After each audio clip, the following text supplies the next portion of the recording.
มื้อนี้ก็สิไปกวดปลาซิวเนาะปลาล่าปลาซิวม่อนปลาซิวม่อน ปลาซิมอนเนาะซิมอนบ้านนอกเนาะปลาซิวม่อนบรรยากาศก็ขี่รถไถตอกในสั้นหัวคอนเป็นนี้แหละจังได้สัมภาษณ์ได้ทุกคนครับนี่นะเตียนนี่บ่เจ็บแอวมาตายยากเดี๋ยวแม่นอยู่บ่ใส่แอวลายพวกน่ะเป็นส่วนมันต้นเนาะมันต้นส่วนมึงว่าเนี่ยเป็นยังใครว่าหญ้าบ่ลายดิสิโอ้ซิงแล้วจังหวะนี้ซิงแล้วโอ้โหโดนเบาๆได้โอ้โห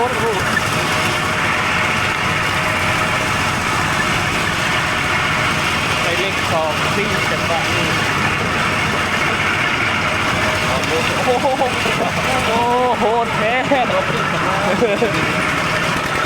ไอ้3-4 คนนั่นเป็นลาบปลาซิว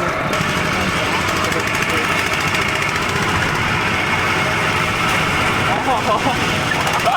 หน้องทำนี้อันนี้เลยเป็นคนไปเร็วดิเมื่อวานนี้ย่างเมื่อนี้ที่รถไถโอ้โห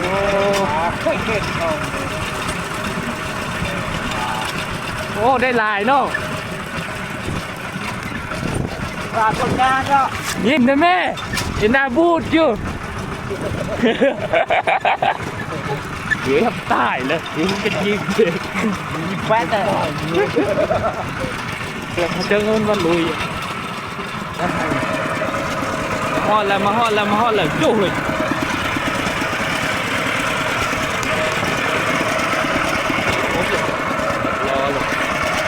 อันนี้น้องเป็นน้องปลาที่เขาจะไปเอาไปข้างหน้าไปกวาดเอา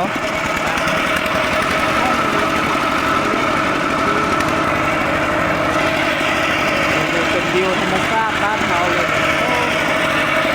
มีงัวมีหนองน้ำมีทุ่งนามีหญ้าเขียวฮัลโหล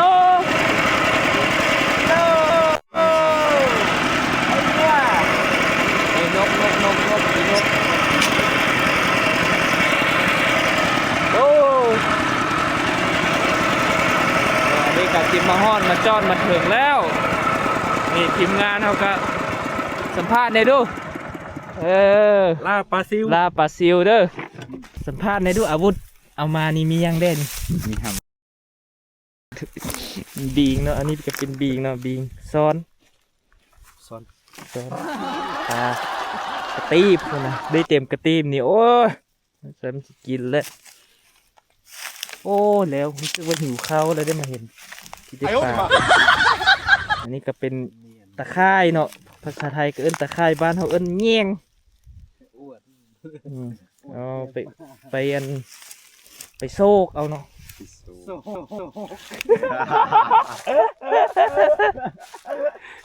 กเอาโซฟีมือให้ท่านผู้ชมเบิ้งนำได้แบบไล่ๆเลยนะเนาะอันนี้เนาะตะไคร่แง่งบ่เป็นแง่งกันเลยเนาะ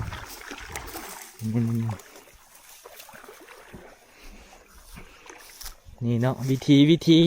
ชีวิตบ้านเฮานี่แหละนี่ก็เริ่มอันนี้ก็สร้างทำมาโดยเฉพาะนะมาถ้าเบิ้งป่าเยอะวันนี้โอ้มีวิแววว่ามีตำปลาใหญ่มาตำบ่ตึกมีตังค้างจะปลาก็เตือนว่าเอาอยู่ตังเลอซะแปะอันจ้านดูว่าถ้าดักป่าเยอะนะก็เดียวว่าตั้มเข้ามาอาหารละ อ้จังหวะนี้เนาะเป็นอกโลกไปเลยนี่ เป็นอกโลกไปเลยเนาะสลามเข้าก็คือชิมันยูมับเลยอ๋อหูป้าซิวอ่ะแม่เลยอัน กวาดตัวนี้เลือกใต้ตัว มาจังหวะนี้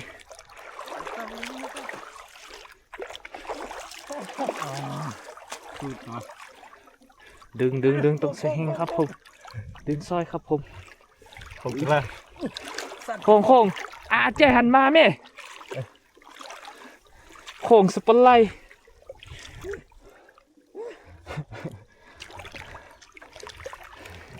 แต่เงียหลินเลยวู้ฮู้นี่เนาะเฮ้เฮ้ เป็นเสือ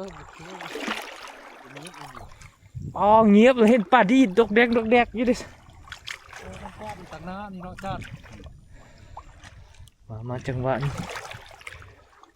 โอ้ยป่าไปเหยียบด้วยป้าสิหนูนี่ถ้าเบิ่งรอรุ่นว่าจีได้ลายบน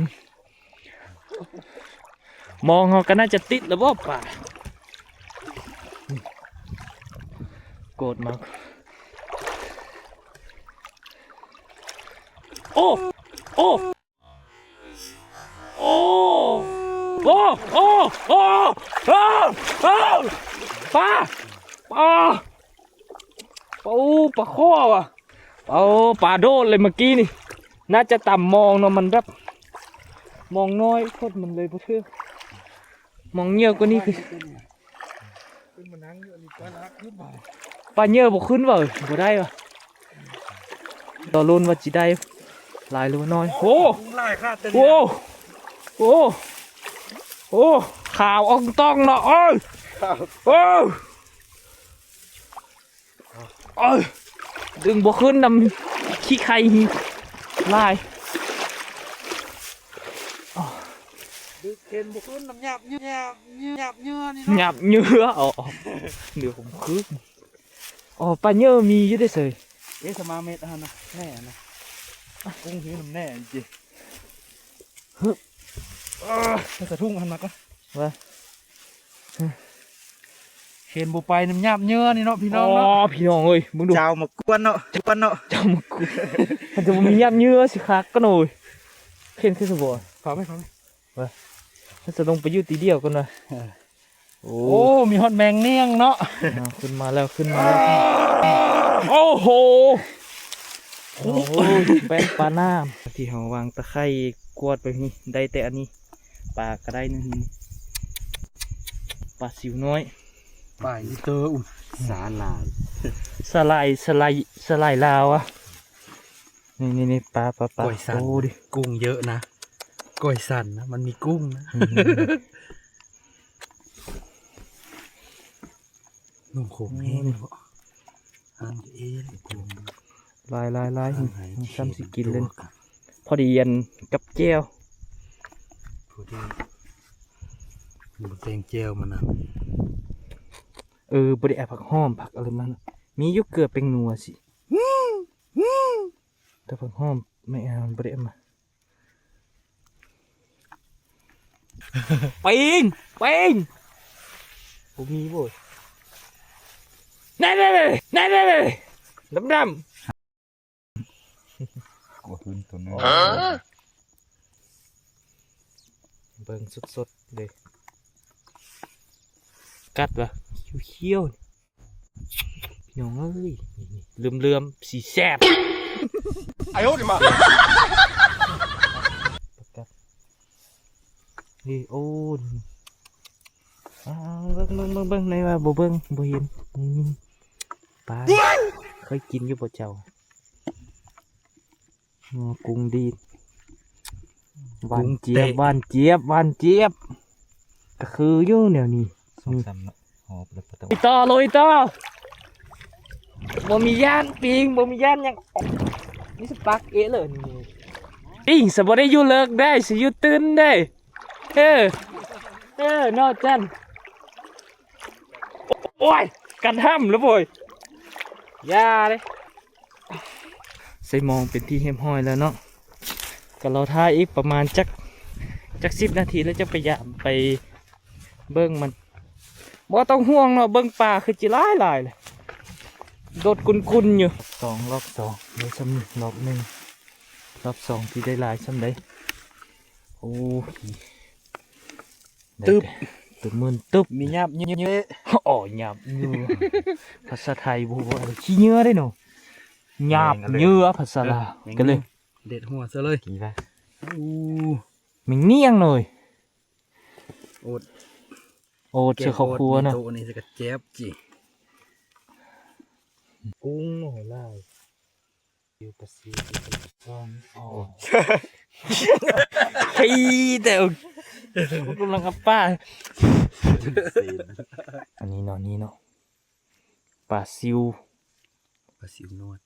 siêu nuột mi nuột y mi nuột y กุ้งหนวด คือคนอีกคนก็มีนวดสวนสันป่ะก็มีนวด ไอ้หนวด ไอ้นวดดับเบิลนวด เป็นหนวดป่าอยู่หนามบุบเปิ้นบัวได้ค่ายคมมี กู เท่ โอ้ป่ายืนนำบุใครคงป่าบริกรนวดมันเลยแย่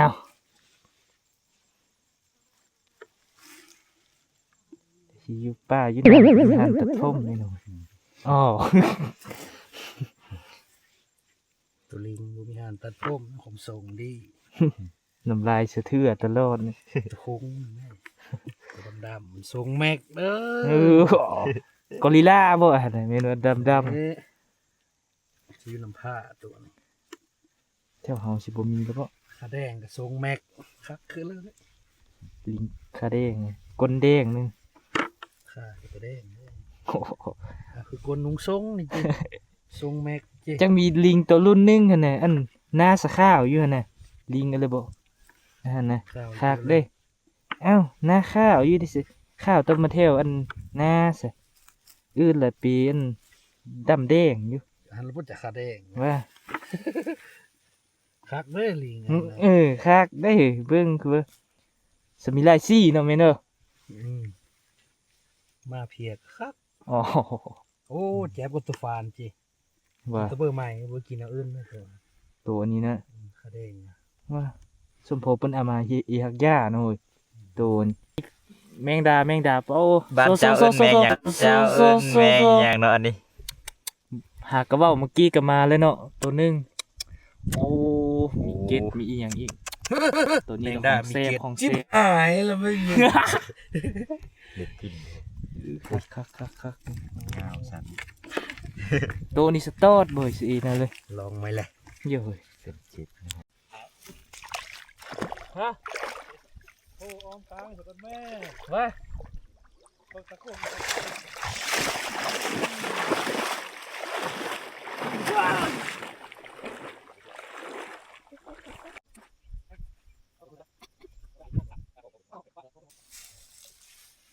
ได้บ่เนาะตัวนี่เนาะเห็นยอกอยู่ว่าสู่กวดปะนะแต่สิยอกกุนๆโอ้เด้ปลาซิวพี่น้องเอ้ยนี่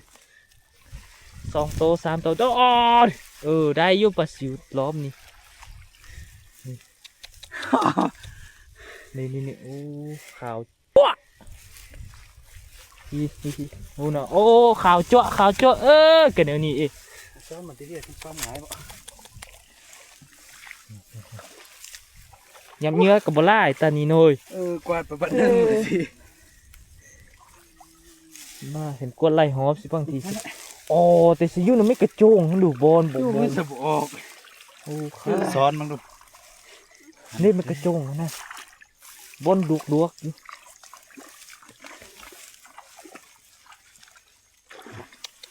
อยู่ ได้อยู่ตัวนี้ ได้อยู่ทำนี่ดอกแล้วป่านี่จะเอาทำได้ ปากหกติดกับปากแป้ง ปลาเป้โอ้ปลากัดนี่กัดเขียวงามเนาะปลาแตง อะไรดุกดิกในหานี่อย่างครับปิงครับ โอ้ดิ อันนี้แหละปลาสะโดุดอันนี้แหละของเทพปลาสะโดุดโอ้ปลากัดได้หลายได้นี่เด็ด ตกน้ำเห็นแต่หมอยฟู่อังลางเลวตะมาพอเศร้าขึ้นว่าแม่นเท่า คิดว่าตายโดนแล้วบายเบิ่งอุ่น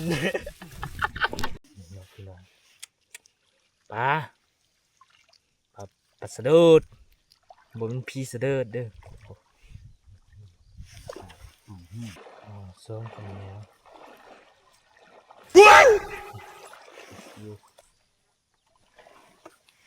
แล้วก็ถ่ายดูชัดมันปิ้งไว้เฮ้ยนี่แหละ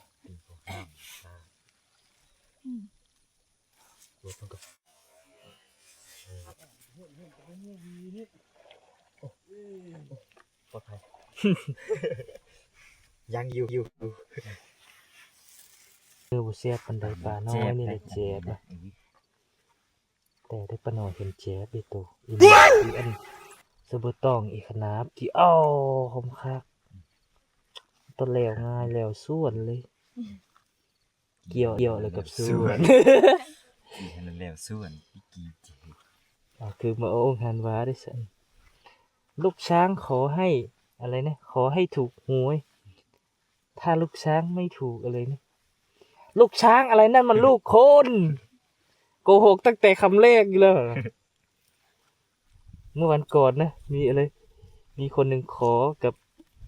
ว่าลูกช้างถ้าอะไรไม่ทำขอให้ฟ้าผ่าตายลูกช้างร้องแป้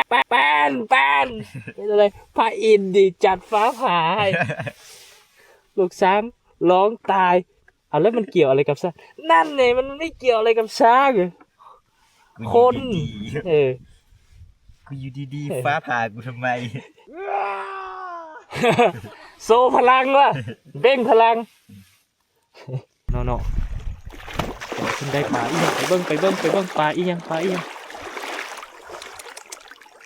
โอ้อนาคอนดาดีเลยโอ้ได้งูลิโอ้งูป่านี่เฮ้ยเป็นตะยานใหญ่มันมาทางนี้เลยงูแต่ได้ยืดได้น้ำป่าเนี่ยโอ้ปลากัดอะไรได้เต้ย ไร อนาคอนดาตกใจเบิดเด็ดเธอหนึ่ง4-5 ตัวนี่ไปละเจ้าที่เจ้าทานติ่นไปเร็วต่อยเฮสปาเม่มี ซ้อน2-3 บาทนะนะ อยู่กันเลยอ๋อประกาศหน่วยไล่นกขมไล่คนงานคงกวาด3 ข้างเนาะโอ้ได้หลายถือว่าได้หลายครับมีตัวปลาซิวปลาน้อยบอกมาแล้วหิวเดี๋ยวเอาอีกเอาให้มัดนี่เสียดายมัน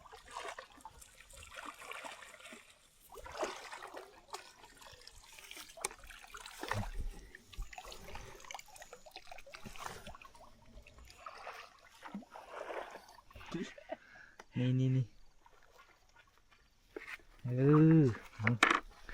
ตอนนี้ก็ชิไป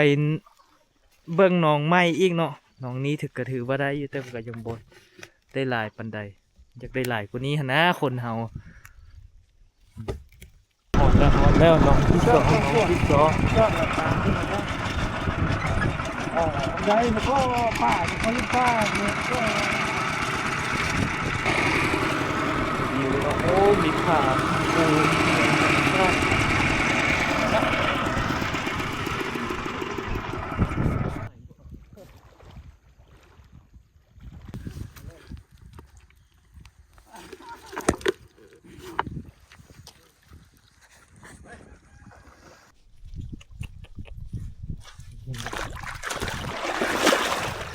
ใช่มันสมองกลมเฮิง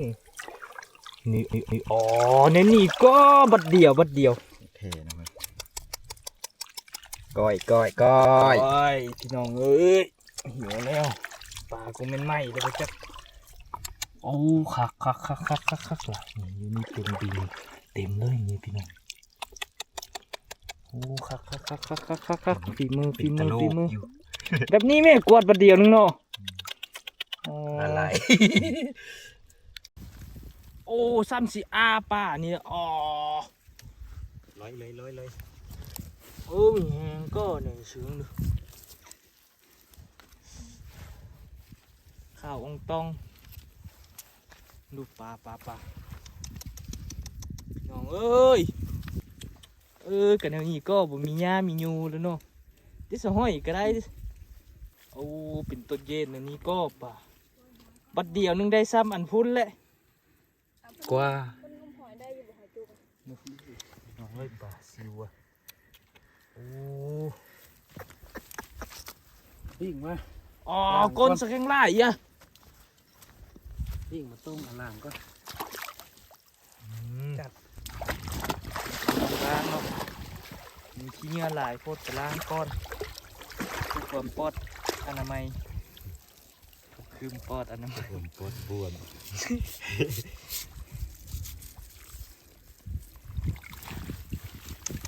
โอ้วันนี้ก็ขาดเลยน้องเอ้ย ไอ้น้องบ้านจองเอ้ยมามอยจอย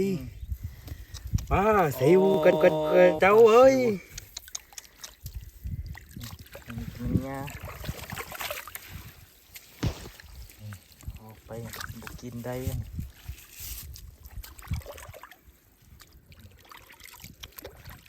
ก็ยังส้มง่ายเก้อ กู อ๋อ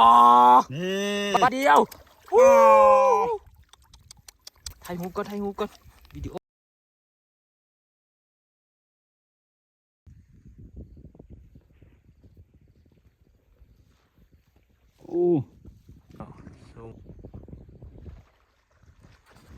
ก่อนเลย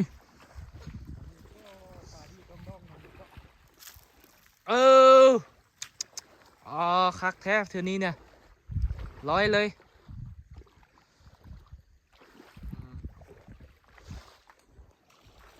นี่นะ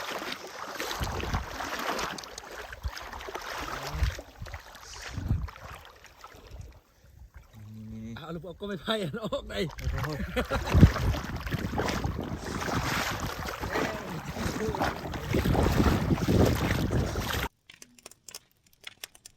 สุกตั้งหัวลม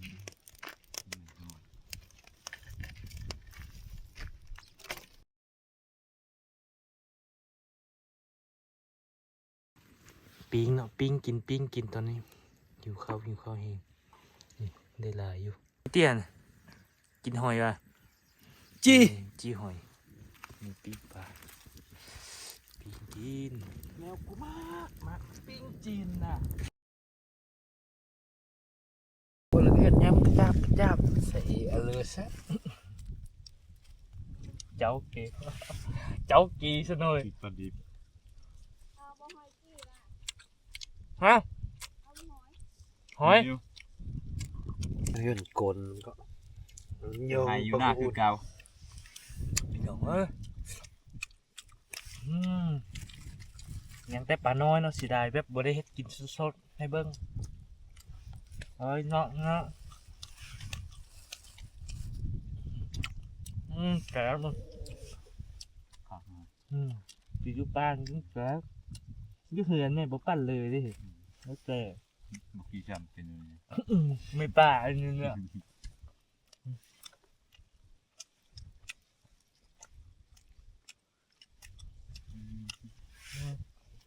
เด็กตัวน้อย มือเลย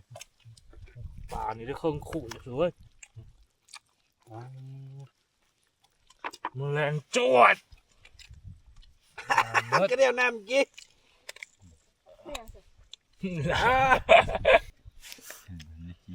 จี้เลยสมิธเลยจี้ อ่า จ๊อกแก๊บหน่อย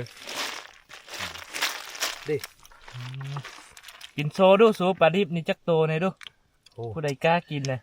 ยำแหละ กุ้งสิได้ป่ะ กุ้งสิได้กุ้งนะ กินกุ้งโซเนาะกุ้งดิบๆนี่เนาะ เดินเลยหมดเลยมึงดีกินโซจากบ้านเลยดู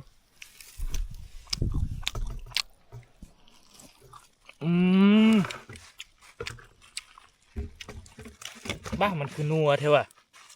กุ้งดิบนี่นะต่อพี่น้องแซ่บเที่ยวแซ่บเฮ้ยคิดพยาธิเลยได้ตอนนี้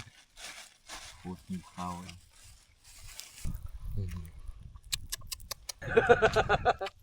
เราได้ละเนี่ยเด็กเครื่องคู่ไงนี่ก็เรียบร้อยแล้วเก็บงานเรียบร้อยแล้วในปักหลาย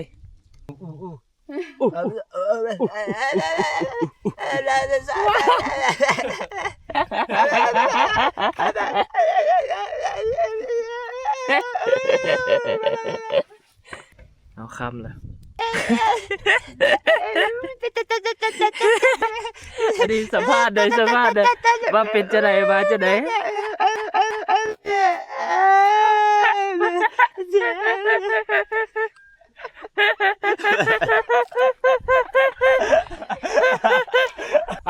ตอนนี้ก็จบงานแล้วเนาะ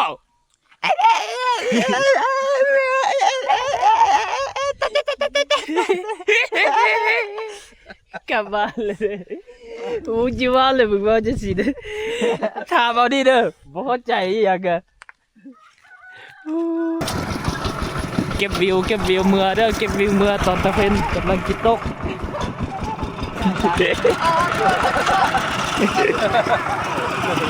อ้าวใกล้เลยเฮ้ย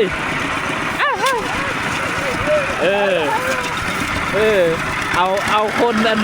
ปากคือปากบุกว่ามาขับรถไถ